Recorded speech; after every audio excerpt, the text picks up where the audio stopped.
Depuis qu'elle est apparue la semaine dernière sur le périphérique, la voie olympique vous énerve peut-être un petit peu. Mais il y en a qui, au contraire, sont très contents qu'elle existe. Ce sont les taxis parisiens qui, contrairement aux VTC, ont le droit de l'emprunter. Ils sont beaucoup plus performants. Je me trouvais que les voies olympiques aident Ouais, là-dedans. ça aide énormément. Le temps d'attente est vraiment réduit. Bon, sauf que j'ai quand même remarqué qu'il y avait beaucoup d'autres usagers qui étaient absolument pas autorisés et qui les utilisaient. Mais sinon, quand même, ça fluidifie beaucoup le trafic. Alors, est-ce que les JO sont vraiment la bonne affaire pour les chauffeurs de taxi ? Eh ben, on est allé leur demander.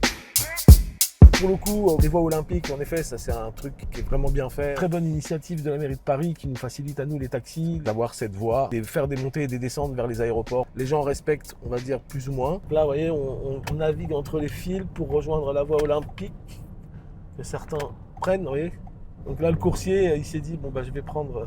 J'espère que ça sera pérenne après. C'est moins sympa pour les autres utilisateurs, mais il faut ce qu'il faut pour qu'on puisse déplacer ces 15 ou 16 millions de personnes. Là, c'est vraiment typique. On n'est pas sur la voie olympique, mais les gens ne vont pas dessus quand même, quoi, parce qu'ils ont peur. Ils savent pas quand ça commence, quand ça termine. La voie olympique, c'est plutôt très fluide et on va rejoindre le périph' par une nouvelle entrée, spécialement pour les Jeux Olympiques, cette entrée pour qu'on puisse accéder facilement au périphérique. Ça nous rapproche un peu de notre clientèle. On est en train de manger notre pain blanc, on va dire. On sent vraiment que là, on a été entendu et pour le coup, si vraiment on n'avait pas été entendu sur ces voies olympiques et si ça n'avait pas été créé, beaucoup auraient abandonné, quoi. Alors là, on est à Porte d'Auteuil, on est parti de la gare de Lyon, on a dû mettre 20 minutes. Alors qu'en temps normal, un lundi matin, on peut mettre 40 minutes pour faire le même trajet.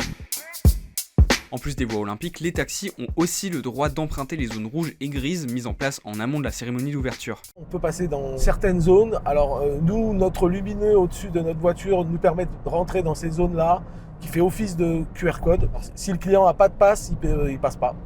Alors nous, on peut passer dans tous les cas, mais le client passe pas. Mais pourtant, malgré toutes ces conditions favorables, la clientèle n'est toujours pas au rendez-vous. Il n'y a pas de client, il n'y a personne. Là d'habitude, vous avez plein de gens. Ben là, c'est le début des salons, c'est la fin des salons, ça grouille de partout. Là, c'est personne.